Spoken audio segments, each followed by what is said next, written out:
You were likely taught that the American people rose up to regulate the crooked railroad monopolies. The truth is the opposite.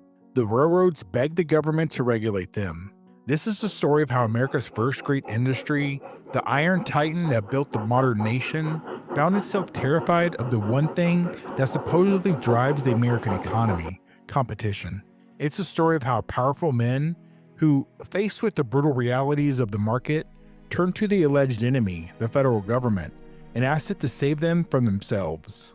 Their effort would create a new kind of power in Washington, one that would reshape the relationship between business and government forever, and in ways they never intended.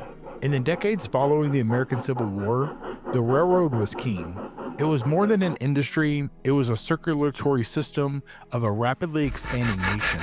Railroads tied coasts together, built cities out of prairie dust, and created unimaginable fortunes. They were the country's first true big business, an enterprise of unprecedented scale and complexity. These companies were intertwined with the government from the very start.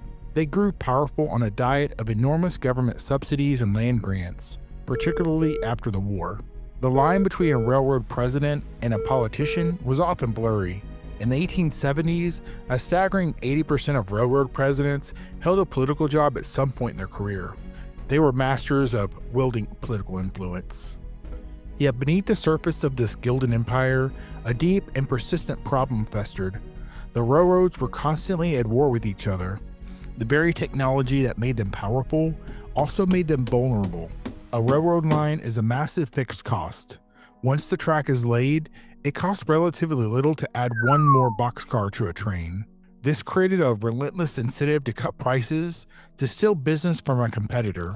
If a rival line ran parallel, the one way to attract more freight was to offer a lower rate. This led to disastrous and unpredictable rate wars. Prices for shipping goods would plummet as companies undercut each other in a desperate, ruinous race to the bottom. The result was a financial chaos. Profits vanished, and the massive investments that funded the industry were constantly at risk. This was not just a problem for the railroads, it was a threat to the entire U.S. financial system. The bonds issued by railroads were the primary assets held by banks, insurance companies, and wealthy individuals. When the railroads were unstable, the whole economy teetered on the brink. The logical solution for the railroads was to form a cartel. A cartel is simply an agreement among competitors to fix prices at a stable, profitable level. The railroad leaders called them pools. Throughout the 1870s and 1880s, they tried again and again to create voluntary pooling agreements to stop the bleeding. One of the chief architects of these pools was a man named Albert Fink. An immigrant engineer turned railroad executive, Fink was a brilliant strategist who organized some of the most sophisticated cartels of the era. But he, like everyone else, discovered a fatal flaw in the plan. As a railroad president named A.B. Stickney later wrote, these private agreements rested entirely on the good faith of each company, and good faith was in short supply. The temptation to cheat was too great. A single railroad could secretly offer a shipper a discount, a practice known as a rebate, to steal a major contract, torpedoing the entire price structure and plunging everyone back into a rate war. The pools always collapsed. It was Albert Fink who first articulated the radical solution that would come to define the era. If the railroads could not police themselves, the government would have to do it for them. As early as 1876, he expressed doubts that cooperation could be secured voluntarily. He wrote, quote, governmental supervision and authority may be required to some extent to accomplish the object in view. It was a stunning admission. The titans of industry needed a federal referee to enforce their own cartels. The drive for federal regulation of the railroads had begun, not from angry farmers in the fields, but from the frustrated executives in the boardrooms. But how could they convince a nation steeped in ideas of free enterprise to help them kill competition? They would need the perfect political disguise. The first experiment began at the state level. Starting with the Massachusetts Railroad Commission in 1869, states began forming regulatory bodies. The conventional story portrays these as populist tools designed to punish the railroads. The truth was often the opposite. Many railroad executives welcomed the commissions, seeing them as a potential tool for stabilization. The chief architect of the influential Massachusetts law was Charles Francis Adams Jr.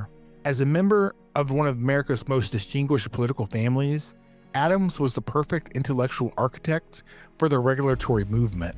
He lent it a patrician veneer, arguing that regulation was not a weapon against the railroads, but a rational way to bring order to a chaotic industry. His work was so well regarded by his peers in the industry that after serving as the commission's chairman, he went on to become a political pool administrator and eventually president of the Union Pacific Railroad. These early state commissions were often called weak because they couldn't directly set rates. They relied on public hearings and publicity. But this weakness was deceptive. As a Senate committee later noted, the railroads obeyed because they understood the commission had the legislature and the people behind it. It was a folly to engage in a losing fight with a public opinion when it was channeled through an official body. But the state regulation had a fundamental problem. It couldn't control interstate commerce. A shipment from Chicago to New York crossed multiple states, making it impossible for any single state commission to regulate the entire journey's rate. As this reality dawned, railroad men began to look to Washington. The first significant push for federal law came from an unexpected alliance. In the 1870s, a group of independent oil producers in western Pennsylvania found themselves being crushed by a new corporate behemoth, John D. Rockefeller's Standard Oil. Standard Oil's power came from its ability to demand massive rebates from the railroads in exchange for its enormous volume of business. The independent oil men, unable to compete, didn't just blame Standard Oil. They framed the giant railroads as victims, enslaved by Rockefeller's demands. In 1876, at their behest, Representative James H. Hopkins of Pittsburgh introduced a bill in Congress. Its main purpose was to outlaw railroad rebates. This was not an anti-railroad bill. It was an anti-Standard Oil bill. The railroads were delighted. They hated the practice of rebating, which was the primary weapon of rate wars, but they were powerless to refuse the demands of a customer as large as Standard Oil. The bill offered them a way out. In fact, the Hopkins bill was apparently written by the attorney for the Philadelphia and Reading Railroad. The bill died in committee, but the movement had begun. Petitions with thousands of signatures from Pennsylvania businessmen poured into Congress, all demanding an end to rebates and rate discrimination. This alliance between railroads and their smaller, aggrieved customers was the perfect political cover. The railroads could achieve their goal of price stability under the guise of protecting the little guy from a powerful monopoly. In turning to the government, they unleashed a power they believed they could control. It was a miscalculation that would, decades later, come back to haunt them. Over the next decade, Congress became a battleground for competing regulatory proposals. The central conflict was over two key issues. First, the question of pooling. A bill introduced by Representative John H. Regan of Texas outlawed pooling, which the railroads opposed. They didn't want their cartels banned, they wanted them legally enforced. Second, and more importantly, was the question of enforcement. The Regan bill left enforcement to the courts. The railroads knew this would be slow and cumbersome. What they wanted was a federal commission, a board of appointed experts who would interpret and enforce the law. Their reasoning was shrewd, and it was articulated perfectly by Charles Francis Adams Jr. In an 1884 letter, he advised that the specific wording of the law was less important than the people who would enforce it. He wrote, quote, "No matter what sort of bill you have, everything depends on the men who, so to speak, are inside of it, and who are to make it work. In the hands of the right men, any bill would produce the desired results." Testimony before congressional committees in the 1880s revealed a near unanimous desire among railroad leaders for federal regulation, so long as it came with a commission. John P. Greene, vice president of the Pennsylvania Railroad, stated frankly that, quote, "A large majority of the railroads in the United States would be delighted if a railroad commission or any other power could make rates upon their traffic which would ensure them 6% dividends." The railroads had made their case. Now all they needed was for Congress to pass a law and for a friendly president to pass the keys of this new kingdom to the right people. In January 1887, after years of debate, Congress passed the Interstate Commerce Act. It was a landmark piece of legislation, the first great federal regulatory agency in American history. The final bill was a compromise. It outlawed rebates and some form of rate discrimination, and in a concession to Representative Reagan, it officially prohibited pooling. But the railroads had won the crucial battle. The act established a 5-man commission, the Interstate Commerce Commission, or ICC, with the power to investigate and prosecute violations. This was the mechanism they had fought for. The Chicago Inter-Ocean, a leading railroad magazine, celebrated the bill's passage. It noted that railroad managers acknowledged their own, quote, weak inventions, like pools, had failed, and were now, quote, content to leave the settlement of the whole matter to the lawmaking power of the country. Now, everything came down to the one question Charles Francis Adams Jr. had identified as paramount. Who would be the commissioners? Who would the president appoint? The man in the White House was Grover Cleveland, the first Democrat to win the presidency since the Civil War.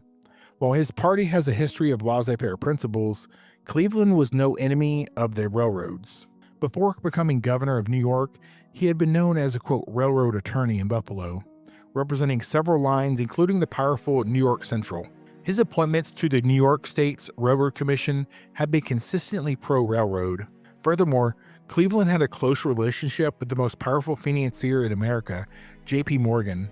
As the nation's premier investment banker, Morgan's primary business was financial railroads, and his primary mission was imposing order on the industries he controlled. He was dedicated to stamping out what he saw as destructive competition.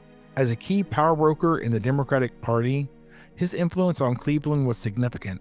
The railroad men regarded President Cleveland as safe, and their faith was well placed. Cleveland's appointment to the first Interstate Commerce Commission was a masterstroke of pro-railroad politics. For the commission, he chose Thomas McIntyre Cooley, a distinguished jurist known as a champion of laissez-faire. However, Cooley had a notable blind spot in his free market philosophy, the railroad industry. This was perhaps connected to the fact that since 1882, he had been employed as an administrator and arbitrator of Albert Fink's major railroad pool.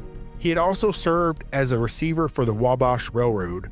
By 1887, the man tasked with regulating the railroads was already on record favoring governmental control of pools through a federal commission. Of the 4 other commissioners, the competition was just as telling. 2 were leading railroad men.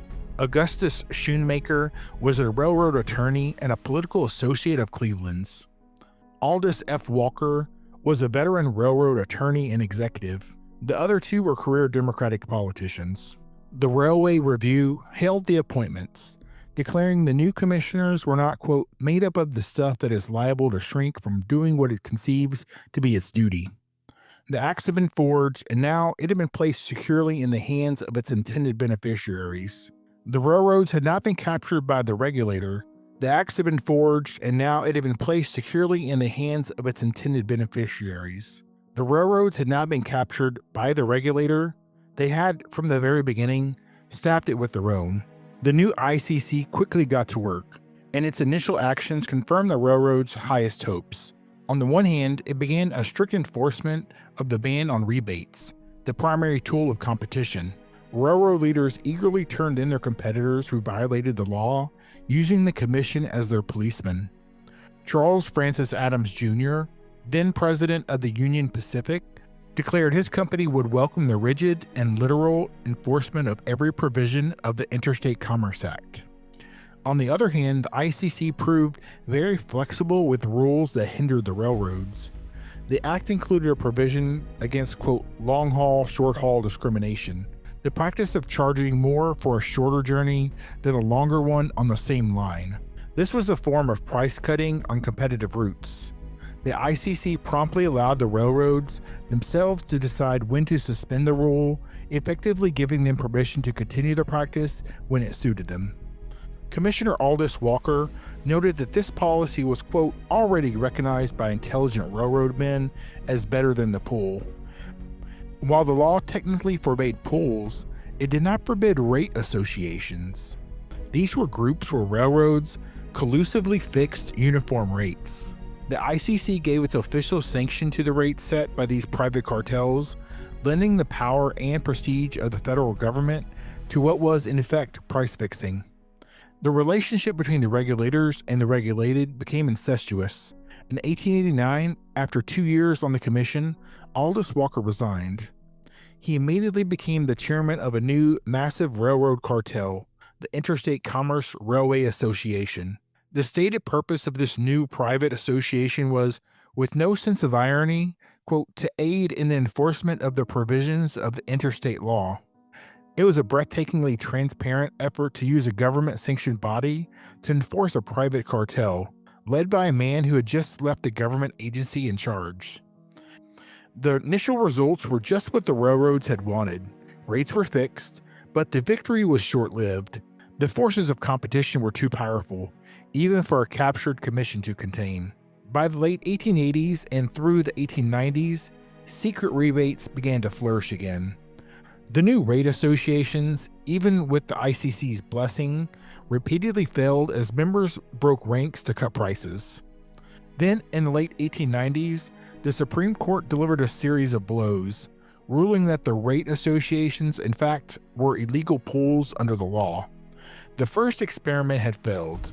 The Interstate Commerce Act of 1887 was not powerful enough, but with a new century dawning and a progressive president in the White House, the railroads were about to get a second chance to build their perfect cartel.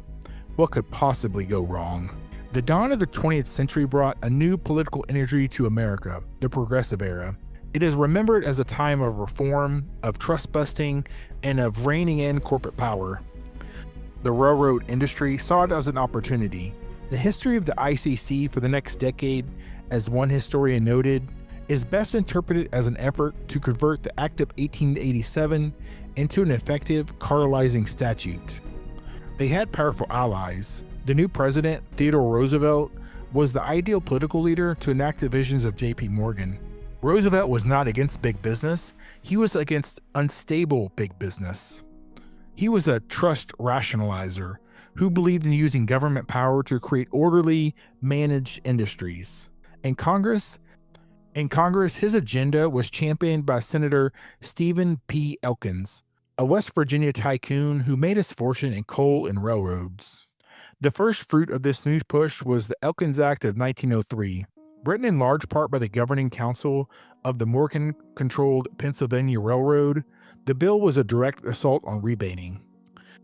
It stiffened penalties and, crucially, made the recipient of a rebate just as liable for prosecution as the railroad that gave it away.